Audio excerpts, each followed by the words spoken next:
and Namaskar. Welcome to a new episode of Africa Talks. And today we'll be talking about how to make the tourism industry more sustainable in the post-COVID world. And to talk about that, I have a group of eminent panelists today with me who will be focusing on various aspects of sustainability in the tourism sector and how our relationship with nature needs to be fundamentally redefined, and we need to rethink how, as human beings, we are interacting with the nature on a day-to-day basis or during various activities, particularly during tourism. So to talk about that today, I have with us a group of 4 eminent panelists. I would like to welcome first Dr. Francisco Diaz.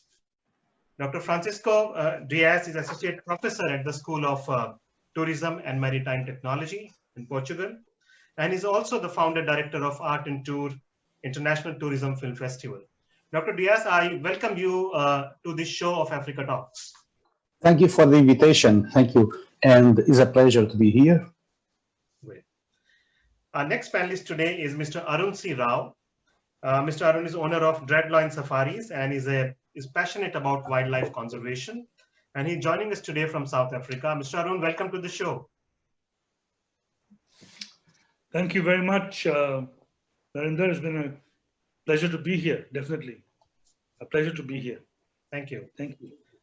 Next, I would like to welcome Ms. Akanksha Sood Singh, a globally renowned filmmaker, and who has been on the jury of several national and international film festivals also, and has been quite vocal on the issues of environment conservation. Akanksha, welcome to the show. Thank you so much. It's a huge pleasure to be here. Thank you. Next, we have with us Mr. Ugwu Wilson Uche, who is a founder of iTour Africa. He has been working in the media and public relation industry for a long time. He's also associated with Ethiopian Airlines. Mr. Wilson, welcome to the show.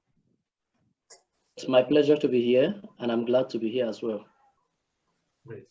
And we have with us Dr. Najib Omar, who is Director West Africa of Exilient Africa, and he is a promoter of Pan-Africanism.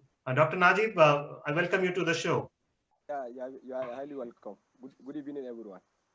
Thank you. Friends, COVID-19 has given us a very strong signal to all of us. The signal is loud and clear that as human beings, during the last 1 century, we have messed up with the environment. And our relationship with the environment needs a fundamental rethinking. We have seen that the way we have been interacting with the natural ecosystem and the biodiversity around us, we have caused a major loss to the environment to our own detriment. This has been done through various ways, through industrialization, through a lot of other activities. Tourism is one of the main activities, especially in Africa, which has a great bearing on environment, and to a large extent is also dependent on environment for its sustainability. So today we'll be talking about, specifically in Africa, how in the context of COVID-19, we can build a tourism sector which is more sustainable, more eco-friendly, and more responsible in its activities and outcomes. Recently, on June 5th, on the occasion of World Environment Day, the UN chief also said that nature is sending us a clear message to us. We are harming the natural world to our own detriment. How this scenario can be changed in the coming years. To talk more about that, I would request our eminent panelists to give their opening remarks about the whole issue of transitioning from the current unsustainable ways of tourism and interacting with nature to a more nature-friendly ways of sustainable tourism. I would request Dr. Francisco first give his opening remarks. Hello everybody. For me, it's a huge responsibility to participate here in this panel. Since I'm not African, I know only two African countries, Morocco and South Africa personally. I watched a lot of films from different countries of Africa, but my experience is short. So, but I think that most of the problems of tourism are more or less similar. Of course, in different aspects, they have a different degree of importance. In general, I could say that the 3S formula, sun, sea, and sand, or sun, sea, and sex, should be changed in another slow, smart, and small-scale tourism. We need more quality. We need meaningful experiences. Not to be everywhere, not to stamp our passport with a lot of countries, but to be for a while in a good place, have quality relationships with hosts.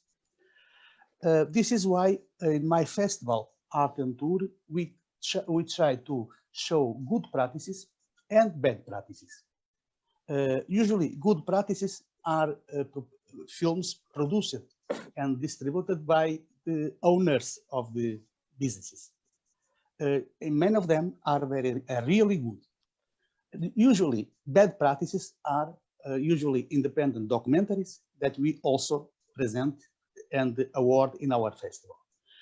About Africa, I think one of the best practices, that one destination that I could highlight as a good practices management is National Park of Gorongosa in Mozambique. It's amazing what they did. When the foundation that managed this park started, all the wild animals didn't exist because of civil war. Now is a place of prosperation, of good example for all the country in Mozambique. In general, a more smooth approach to tourism, at the same time with long-term planning, it should ensure at the same time good work conditions, gender equity, to conserve cultural identity, and take the community at the core of planning. The best models for tourism development should be bottom-up approach. Of course, tourism needs top-down also decisions. Also need support by the governments, because more than half of resources of tourism are public. They have to be managed by governments.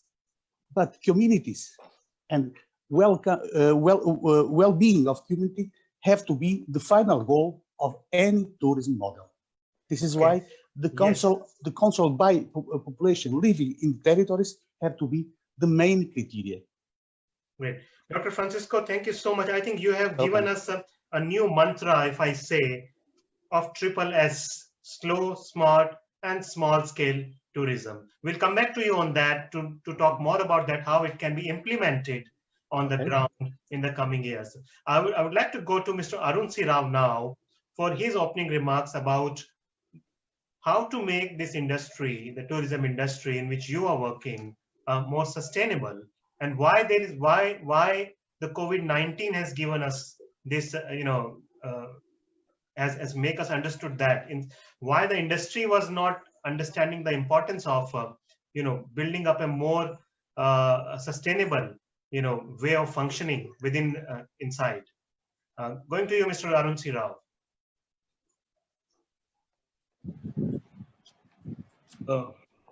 Thank you, Narendra. I think the main thing for me here in South Africa, I feel, I've only been here about almost 6 years now. I worked in wildlife tourism in India as well for a short time. And having seen both the sides of it, I think I feel in some ways, I've only been my sense of this thing is only limited to South Africa, but what I'm seeing here, to build on what Dr. Dias has just said, small, slow, and small scale is exactly how it operates here. We have a very small individual operators, small people doing, it's by and large a small scale industry, which is huge. The employment level is massive, but the actual individual operators are multiple and very small. So in that sense, I feel we are doing fairly well as far as, spreading out the tourism like that. But the issue with sustainability as a long haul destination, as I mentioned, we have to, we can only minimize carbon footprints, use solar, use so many alternative methods of this thing. We're talking about electric safari vehicles and debating the issues with that as well. But I think by and large, we are in fact sustainable. It's just that with COVID now, without travel restriction being so rigid and so what it is, it's becoming an untenable situation for us here in South Africa. Okay. Hope to improve that as the days go by, because otherwise it will be tourism, as you know, is the worst hit industry across the world. And for a country which has 8% of its GDP coming from tourism, it's a big blow. It's a big blow here. So we'll be coming back to you, Mr. Arun, that how the government or the industry people are planning to revive the economy, revive the industry in the coming years, and how sustainability could be built in during in this revival plan of the tourism industry there in South Africa.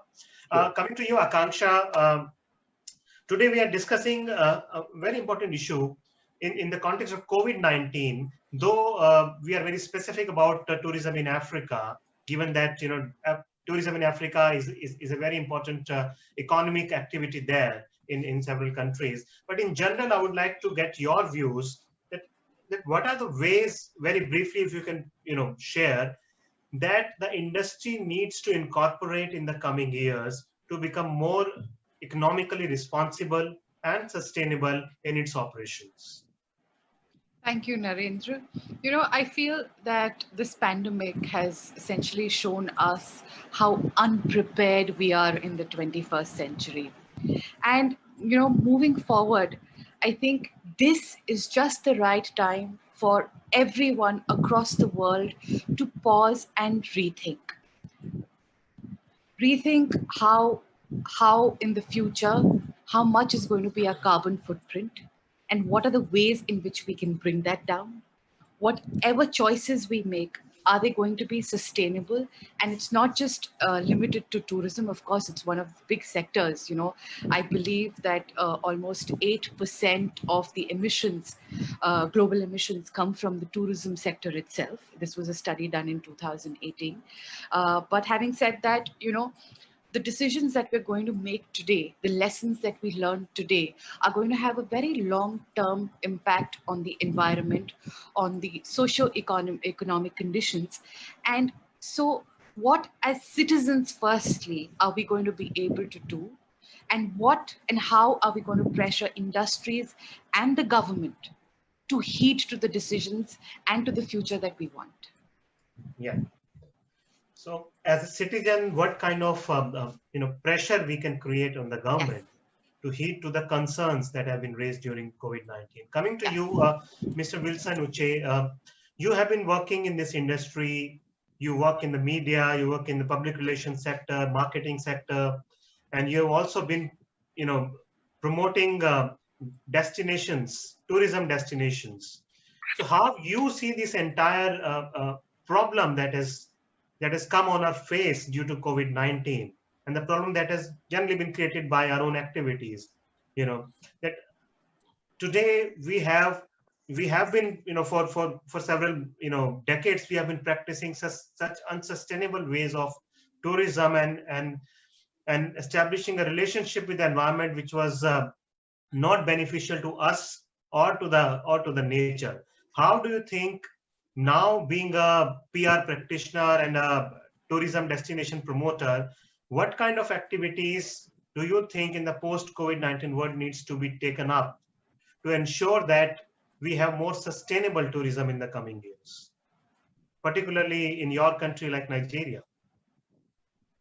Thank you very much. I must start by saying that I am happy that something like this happened, and then I'm not happy as well.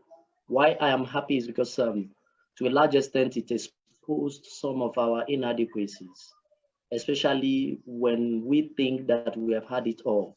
For us, there's a whole lot of loopholes where we needed to really give attention, and we are not giving attention to it, especially when it has to do with government involvement in tourism promotion.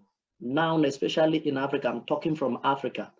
So Africa, they have a whole lot of things that is bedeviling us. And then they think that we should attack some other things and then leave tourism. There are countries that have their success stories. And I'm very grateful that they are showing example. But at the same time, this pandemic exposed a whole lot. Some of the things that we have not done right. There has to be this strong collaboration among countries, among individuals, and then government has to tackle things that has to do with tourism. Because when you talk about tourism, you talk about, like you did mention earlier, you say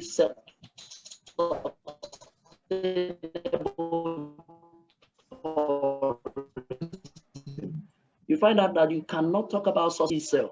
Before now, there has been issues that has to do with global warming. And those are the things that affect tourism on its own. And then there is this issue of restrictions. There are some countries that you wouldn't have to go into, except you have passed through a lot of hurdles. So for me, I think it exposed a whole lot of things that we have not done, we have not gotten right. But at the same time, it actually came to the industry as a huge shock. You find out that the world is going to recover, but it's going to take us a little while to recover because the shock is much. Now think of it, I have actually over a period of time been promoting an airline like Ethiopian Airlines. But it has shown that it showed a whole lot of leadership.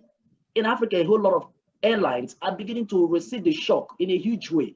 But then they have been able to, in as much as it hit them so strong, they have been able to come out strong again. But I'm not talking about the airline industry, because when we talk about tourism, we look at the travel industry, we look at the hospitality industry, we look at a whole lot. All of that has to be put together. And then you find out that some of the hotels and some of the hospitality practitioners never even envisaged a pandemic like this. We were not prepared. And it took a whole lot of people unaware. So the question here is, we are going to go back to the drawing board. And then since this has happened, it has taught us a huge lesson.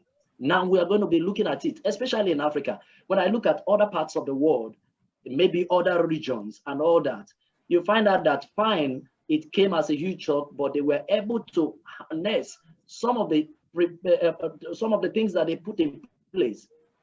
Our health sector in Africa is not something to write home about. I'm sorry to say that, but that is the truth. And right here now, the whole thing is staring on our face.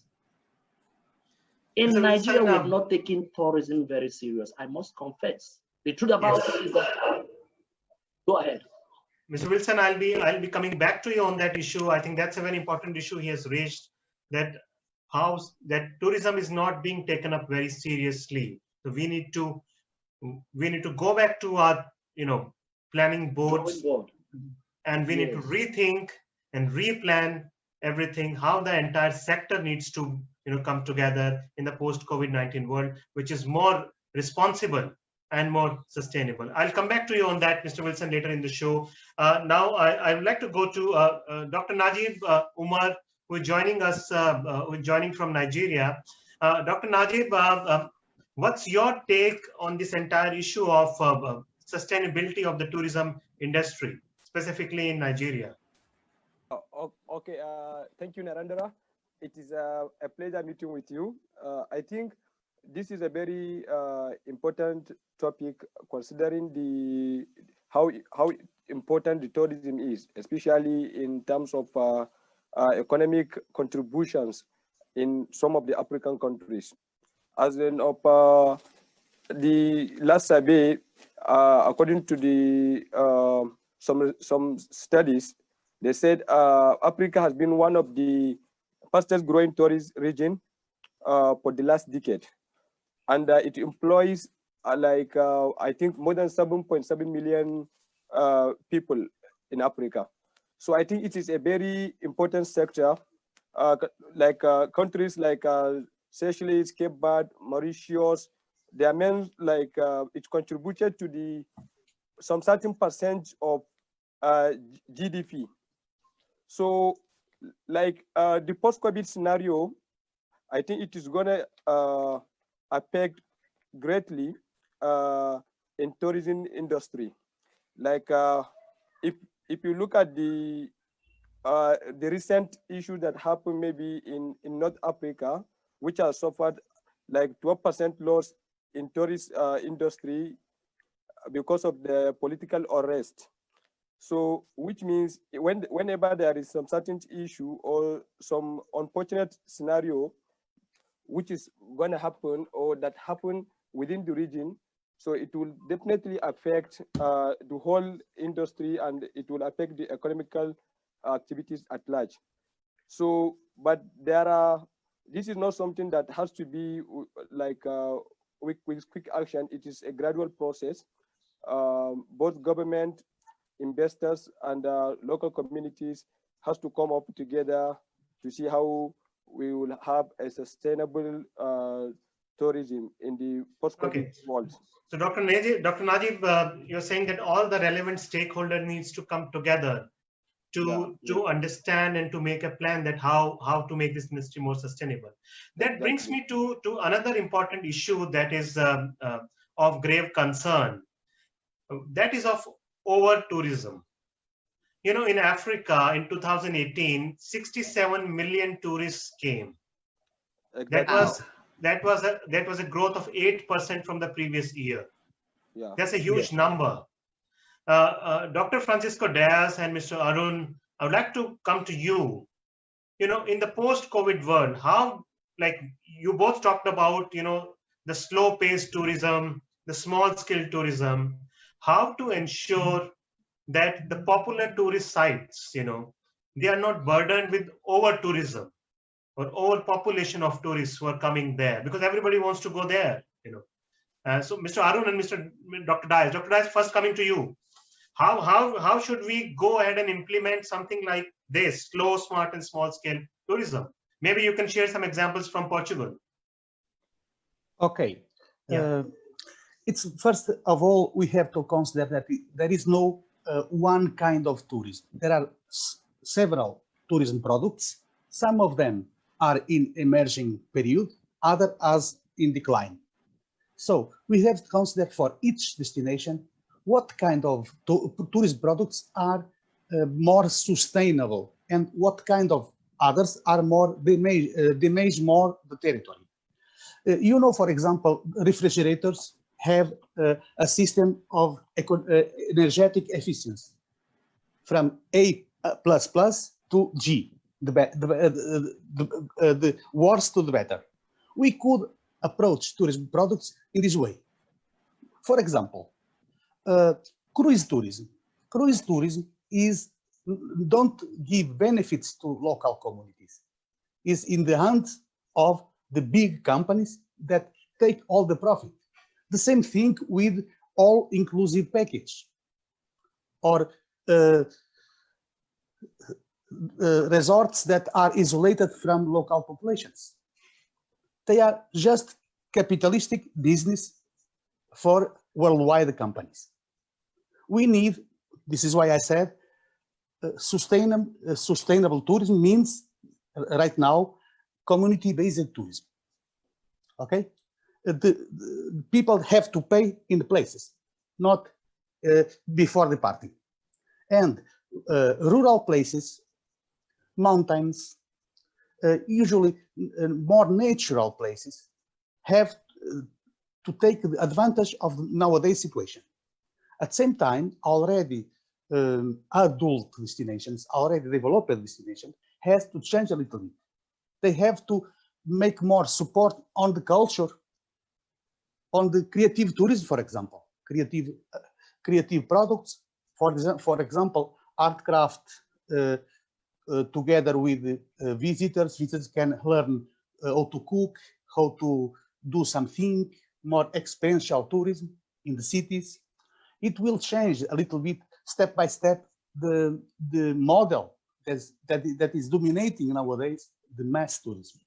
Mass tourism is a mess, is a problem for tourists because they are not happy, and also for the host populations. We have to change this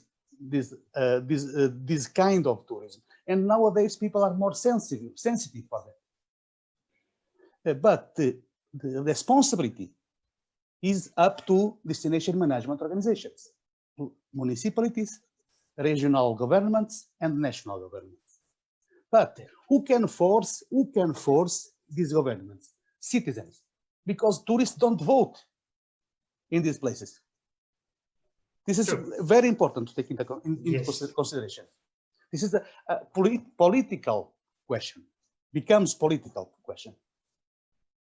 I think that's a very important point raised by Dr. Francisco Diaz. Coming to you, Mr. Arun, do you have any kind of policies in your country or in your region to control the number of tourists who have been visiting you every year, depending on the carrying capacity of the space, or anyone can come, anytime can come, and over tourism and overpopulation in tourism spaces, does it hurt you, or does it hurt the tourism sentiment and the tourism industry there in your area? Okay, that's a very good question, and I think I'm going to respond with a very simple example. Now you have Taj Mahal. Can you limit the number of people coming to Taj Mahal? Is it possible? It is not within our hands. Maybe 20 million come this year, maybe 100 million want to come next year, whether they are Indian, they are from outside. There is no control. You cannot legislate how many people go, how many places. So I think the COVID issue is going to become much more of like Dr. Diaz also very well said. It has to be personalized. You have to realize that, okay, listen, I shouldn't put too much pressure on this and this situation. Let me do much more experiential tourism. Let me go and learn how to make baskets somewhere in Bali for a week instead of going run around and run here and there. Or come to Africa and live in a village and actually do something, much differently. Till that awareness comes into people and till all that comes into the situation, there's going to be very little, change. The regular whistle stop tour, I call it. You arrive in the morning, run around the whole day, pick it up in the evening, run again somewhere else, again go sit down in the bus, Zoom all night somewhere, one night here, one night there, one night there. They do, even in Kenya, they do 5 or 6 parks in 7 days and they are gone. Now, that is not a way to experience something. Much rather go to 1, maybe 2 parks and experience properly, get a feel of the wildlife first. Similarly, in Europe, I've done European tours as well. Every day you're in a new city. By the time you come out, you don't even know what you saw and what you didn't see anymore. You have a camera, otherwise you have to remember, okay, where did we go and what did we do and which church is this and which piazza is that one? I mean, no clue, because it all happens so boom, fast. So I think slowing down and relaxing is far more important. Having said that, Kruger Park is a national icon in South African tourism here. People come for the Kruger Park, people come for the Table Mountain and the bottom of the the bottom of the world, basically end of Africa, Cape Agulhas, Cape of Good Hope, very rich in history. El Cabo del Boa Esperanza, Dr. Diaz. That was the first name. I was there last year. Yes, you see. Yeah. So, when Bartolomeo Diaz found it, I think yeah.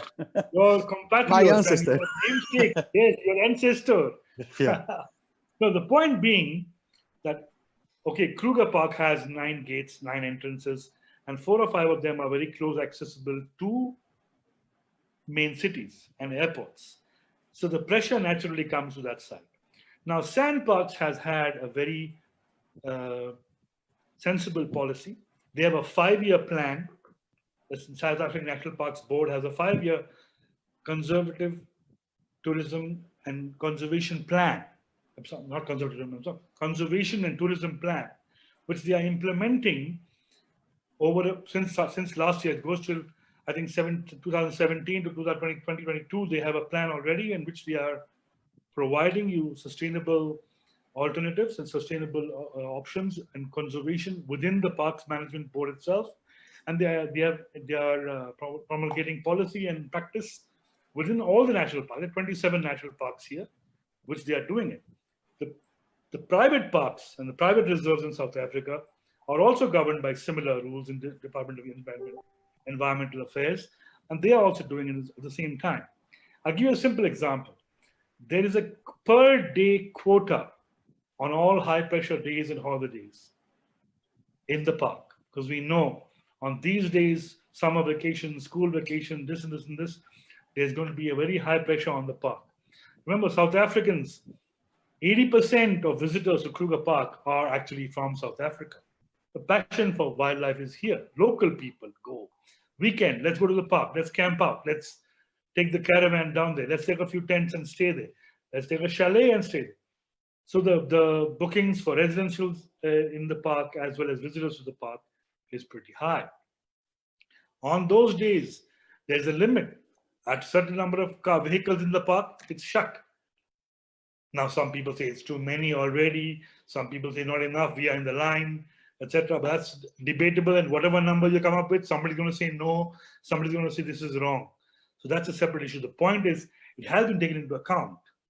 And if people would take a little time and go a little further north, 100 kilometers more, and enter from there, there's nobody on the road there.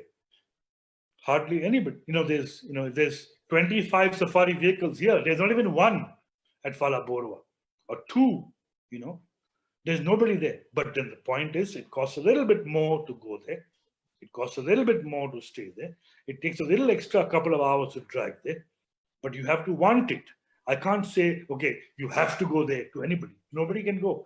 I operate at Hazy View. I tell people, we can go anywhere you want.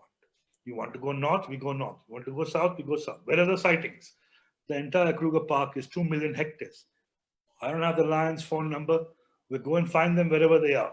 But we can find them anywhere they may be. The point is that there is the policy to limit above a certain number on specific high pressure days. Definitely there is one. The other thing which I find, which I would like to say when Dr. Diaz said about all-inclusive tours. Now, I do, for example, all-inclusive tours. I pick you up at the airport and I bring you back to the airport and I take care of everything, and you pay in Portugal or in Germany or in America or wherever it is that you're paying from. But I have vendors. You see, I have to go to the local people and say, okay, please provide me this, please give me that, please do this, please do this, please do this. So I have multiple vendors below me who cannot reach out to customers themselves. Naturally, everybody cannot go directly to customer. Now I have a B2C company. I'm the business. I go straight to my customer. Customer comes to me. But I also am a vendor for them. I mean, I'm a supplier for them, but I have to get my own suppliers. Who's going to drive my guests from the airport to here? Somebody has to do that. Who's going to give me a safari vehicle? Somebody has to do that. Who's going to, so it's like all the way down. I also have to have my own vendors. So it's not that an all-inclusive program is wrong. So but what happens in our dynamic here, for example, for us is that even my competitors are my partners. I get 20, 15 people. I cannot do it alone. I must get somebody with me. Yeah. Sorry. If you can say, if you can sell, it's not all inclusive. It's almost all inclusive. If you can sell something. Yes. So we got your point, Mr. Arun. Work together on this whole issue and come together, and we are doing the best we can. And you must remember, there are no huge agencies here. Everybody has one guest house. That's just one guest house. They have now going to be losing 8 months of revenue in 1 year. How can anybody lose that? How can even Sandbox? Sandbox makes what, couple of billion a year from visitors to Africa. 8 months is 2/3 of their revenue. Revenue. I'm not talking about profit. Revenue is gone. Imagine how are they going to meet their overheads? It's a huge problem. We cannot say we should have less tourism, but we have to have much more, let's say, Responsible tourism. wise, responsible tourism. And I believe in South Africa, we are doing a pretty good job. Great. Pretty good job. No, I think you talked about a very good issue of individual responsibility. The individual tourists also have a responsibility. What Yes. Dr. Dias and Mr. Arun talked about, that what actually they want to do when they go out and when they are traveling in different countries.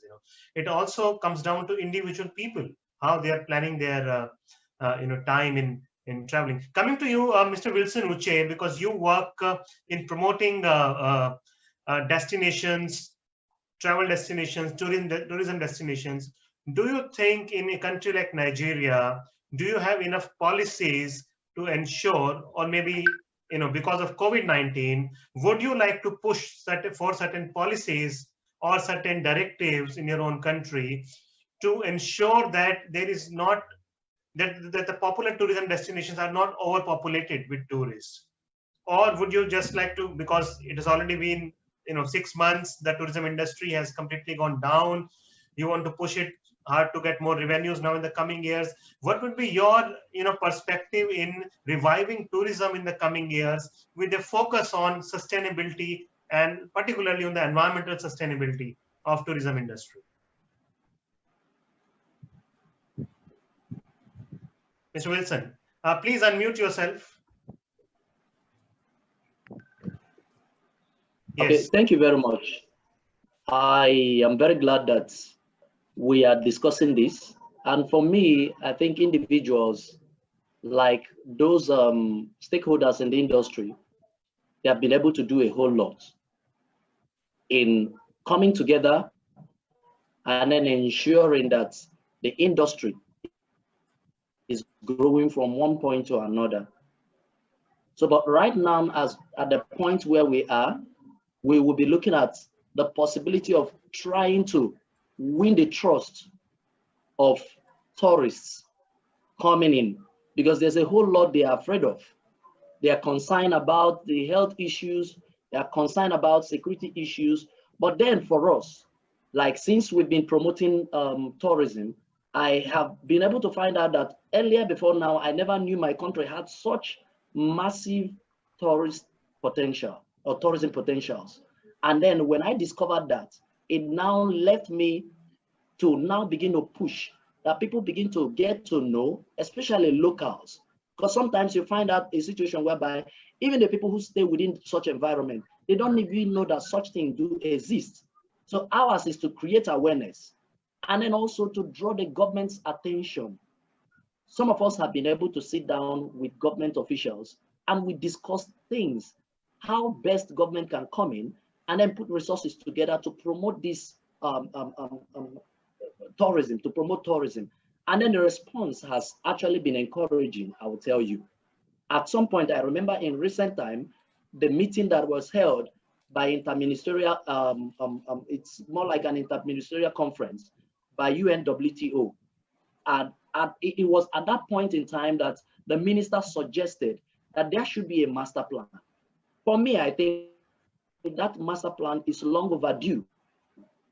There should have been a master plan where we plan on the way forward. And when we talk about the way forward, it has to be a plan that is achievable, a sustainable plan. And that is what we are saying. As individuals, we have our role. The communities as well, like I've been sensitizing them, that they also have their role to play. Before government can come to help you, there has been something that you on your own should be able to do. So when it comes to crowd, Nigeria has also not been able to receive the fair share of external tourists, like foreign this thing coming into the country. But then I think it's been encouraging. People are coming because Nigeria is so much endowed. When I mean so much endowed, I am very sure that there's no country in Africa that has as much waterfalls as we do have in Nigeria. And then these things are things we can showcase to the world. And then the history, our history is also something that we should also cash in on. So we are doing our best, trying to encourage individuals, trying to encourage the government. Like for me, the response I've been getting, at some point I felt that it's only Africans that can develop Africa. So what we try doing is that we encourage local tourists to go to those sites, see how best they can encourage communities, and then we see how best you can sustain it. And it's been encouraging. I tell you, the last tour we had over 78 persons going to those sites. And now with COVID, we may not get as much as that. We may not get as much as 500. We may not get as much as 5,000, but then we will start small by small, but keep increasing and sustaining it. And that is exactly what we hope to achieve. Like myself, we are going to have few persons just to let people know that the tourism industry is already open. Even with COVID, it is open. So I am encouraging that few persons will join me on a tour, ensuring that we observe all the rules that are required in the industry to ensure that they are, when you talk about the social distancing, we also ensure that we observe all of that. But then we must encourage ourselves, because we can't allow tourism industry not to thrive in Nigeria. And that is exactly what we are doing. Mr. Wilson, it's interesting to know that, the way, as per your plan, the way you are promoting communities to come forward in terms of tourism. I think that's what Dr. Diaz was also saying. It has to be community integrated or community-based tourism, which is more sustainable, which is more localized, which is more experiential. I think that's one good way of going forward in the tourism industry. Coming to you, Akanksha, the issue of sustainability is not just sector specific. It has a larger perspective to it. COVID-19 has shown us that there have been different ways we have been harming the ecosystem in which we are also part of that ecosystem. So we are actually talking about a larger narrative, how we see our relationship with nature. For nature-based tourism, for a lot of people who go to wildlife parks and close to nature, the whole idea of tourism is to understand nature, to come close to nature, But because of maybe commercialization, because of what Mr. Arun was saying, people are in a hurry to just, visit and see so many places at once, that whole idea of, environment conservation, respect for nature, that is relegated to the background, that is not there as a priority. How, as a filmmaker, as a storyteller, do you think that the whole narrative needs to be changed, and how it can be changed so that people start viewing nature or environment or a wildlife or a national park or a biodiversity hotspot, not just a travel destination, but as something where they are going to learn and experience something which nature can, give them. Akanksha. Narendra, like how Wilson had said that obviously there's a lot of sadness because of this pandemic. There's grief, there's anxiety, there's panic. And like he said, he's also happy. To a very large extent, even I'm happy, because the one aspect that has really, really benefited is nature. There has been a pause because of our complete lockdowns. The one thing that's benefited is nature. But having said that, we all know how in India the government is using this lockdown as an excuse to exploit a lot of unnatural spaces. The northeast of India, what's happening in Maharashtra, in Andhra Pradesh, in Karnataka, it's been in the news, right? So the narrative, I feel, is drastically going to change in terms of storytelling. If and when this opens up, it's obviously all going to be about the impact of the COVID, of the COVID on not just the economy or the it's also on the environment, and obviously on wildlife. And I'm sure there are people, who are researching and trying to figure out. So I think largely, immediately, we're going to see a lot of impact stories that are going to be coming out. But within all of this, storytelling has to change, and like tourism, has to become more local. Uh, Across the world, the problem has been the same, and the pandemic has more or less had the same effect on every country. It's being very well covered at a global level, at the national level, and I would say in India at the state level. But actually, at the grassroots level, what is happening? Do you and I, sitting in the comfort of our homes, really know that? Are people really covering that? And these are the stories that have to be told now, and these are the stories that have to be told once all of this kind of starts improving in a way. uh, Also, I feel, as a filmmaker, you know I am also questioning myself: is my process of filmmaking sustainable? Is it a green process that I follow? And given that I do what I do, and I have tried to be as environmentally conscious about storytelling, how more sustainable can I make the process of filmmaking? Like tourism, this industry too generates, whether it's documentary and actually more for fiction, it does generate a lot of a lot of emissions and pollution. And so I want to see, as an individual, as an environment filmmaker, as a conservationist, and it has to start with me to set an example for others to follow, not just through my work, but also through the films that I tell and the process of filmmaking. How sustainable can this become moving forward? Tourism, wildlife places in India, like in Africa, are regulated more or less the same way, like how Arun has pointed out. People do go there for a whole lot of reasons, whether it's photography, it's a break, it's just on an itinerary, 8 p.m. bus pickup and 10 o'clock Ranthambore and next evening in Kaziranga. But there's a lot beyond the big national parks, which are, in a way, I would say, controlled by a lot of powerful brands and names and a nexus of, individuals and organizations. And I think, as a consumer, I can demand, if 1 + 1 + 1 get together and put the pressure, even in the tourism industry, things can change. The Northeast is a beautiful place. It can open up. It has opened up a lot in just 20 years that I've been doing filmmaking. It has opened up a lot, but there are still restrictions.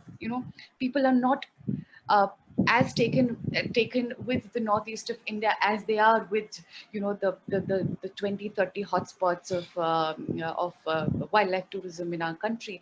So there has to be like a public service around promoting tourism at a local level. Individuals have to rethink the choices they're making. Obviously, we all want to travel abroad and see different countries and different places.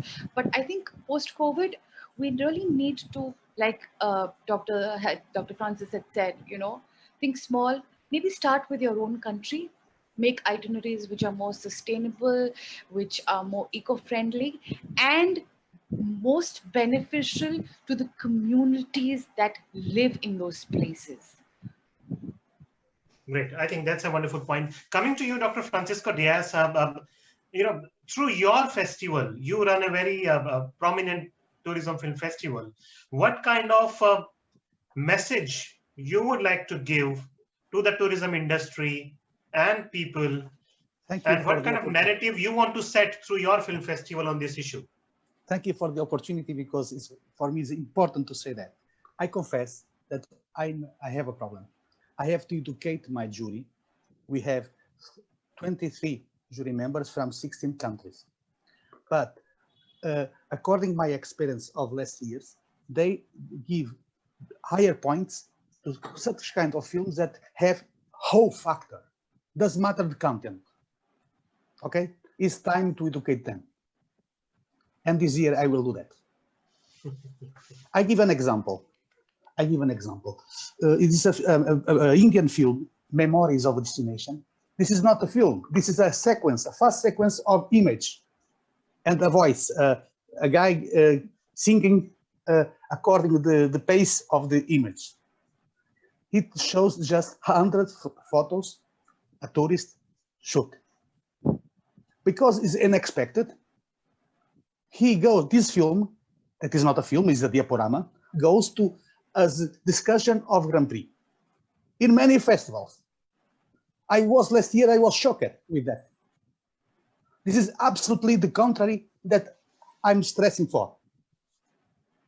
So this year, I will educate my jury members. I will create a what to do list and what you have to avoid. And I change 2 criteria, Likert scales, related with content, related with sustainability. So for me, is very important. Great. And I will do that immediately. Jury members start next week work, and they will receive such kind of surprise. Coming to you, Dr. Najib, Umar, your final points on this whole issue of sustainability, building respect for environment, and also exploring new destinations. How do you see your final words on that? Actually, due to time, what I'm saying is that with the application of social distancing and other restrictions, it is very difficult to know or to determine the exact time when the activities will come back to normalcy. So because of that, I think like coordination measures and task force should be put in place to examine and analyze the situation of tourist industry that is in the post-COVID-19 world. So a government can like make a committee or any task force that will monitor the impact of pandemic on tourism, so that they can respond to past evolving situation. That is by identifying a key factors that can be rectified or that can be amended. And I think second thing is the lifting travel restrictions, because as of now there is a high uncertainty that when the travel restriction will be lifted.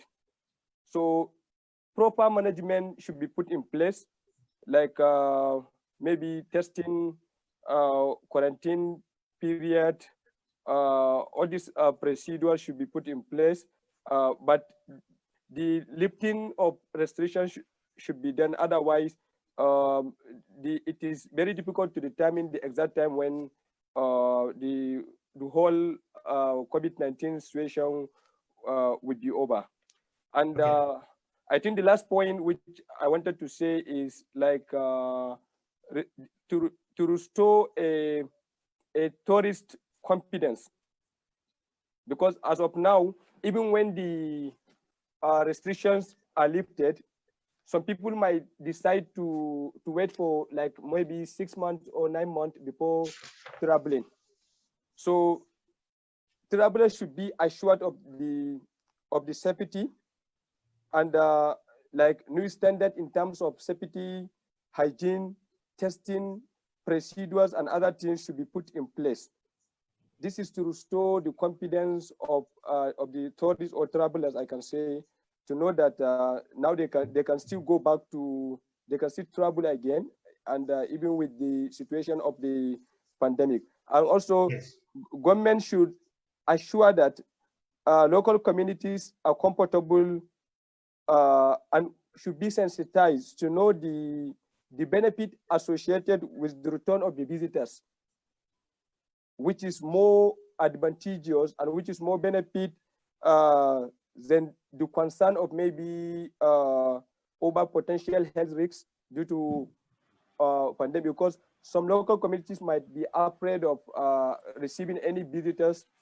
So because of this thinking of vulnerability of having some health risks. So the government should synthesize and make local community aware that the benefit of return of the visitors is also very important. It is even overweight the these potential risks in terms of health issues. So I think these are the maybe three major way in which we can have sustainable tourism even after the post-COVID scenario. Great. So Dr. Najib, I think rightly you have pointed out that sensitization of local communities is also very important in the It's post very important. times to accept more and more tourists are coming up. I think it was a wonderful discussion. Mr. Arun, thank you so much for giving us insights about the different ways, the sustainable ways which are already there in South Africa, which you have been operating in, utilizing them, and I'm sure in the post-COVID world you'll be more environment friendly in your operations and more sustainable in your actions when it comes to tourism operations there. So thank you so much for giving those wonderful insights. Professor Dias, yes, Mr. Arun, yes. Just one quick point. Yes. Our intensity, the density of tourism, what's happening right now, is definitely going to be affected by the social distancing and the new norms that are going to be in place in the, let's say, I don't want to say post-COVID, but definitely post-beginning of COVID or whatever you want to call it, in the current era, because I don't know when we're going to become post-COVID, when it's going to go away, we do not know. But if we open, let's say we open 2, 3, 4 months time, we will still have a COVID risk, and that will definitely affect operations, that will definitely affect travel, but it will also naturally affect the density of tourism automatically. So in that sense, there is going to be a cost factor for the operators involved. And their very, very good point Mr. Wilson brought out is, supposing we start bringing foreigners into this, after all, Kruger is in remote areas, villages and small places. You want to say these people come from populated areas with COVID risk. Now they're going to come here, infect our children by, secondary infections. What are we going to do? So that it's going to be a very tricky business, trying to make sure that people are comfortable with foreigners being in this area, where there have been all along foreigners in this area, but there was never a pandemic, you see. So now to have the same vendors and the same people applying and the same local people working in the, for example, in the parks and in the lodges and the hotels and everywhere else, in touch with foreign tourists who could possibly be carrying COVID. That's going to be a tricky business. So we're going to have to, very important to sensitize the local populations in this, since I'm a nature and wildlife tourist operator, in this kind of remote area where perhaps awareness is somewhat less or whatever, education, etc., have to be that much more careful. Otherwise, we're going to infect everybody here. It's going to become a much worse problem. As of right now, we are almost COVID-free in our province over here. But, compared to Johannesburg, which has Cape Town, which have, between Johannesburg, Cape Town, and Durban, there's 90% of the COVID cases. Yeah. In the provinces bordering Kruger Park, I think total infections is 2,000 and total deaths is 3, and that's about it. And you're talking 400 kilometers in 2 provinces.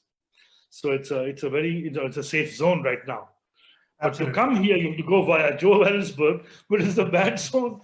So you're stuck.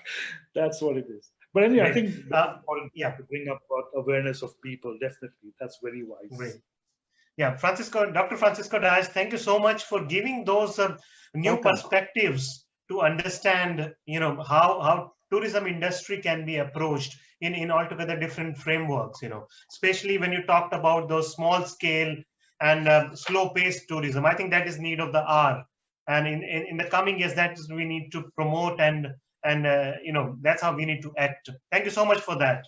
Akanksha Sood, thank you for emphasizing on the point that the narratives needs to be changed in a very forceful way, in a very powerful way, and as a filmmaker, how the film industry that narrates, that creates stories around nature needs to also introspect and act in a more responsible and eco-friendly and environmentally responsible way. I think that was a wonderful point added by you. Thank you so much.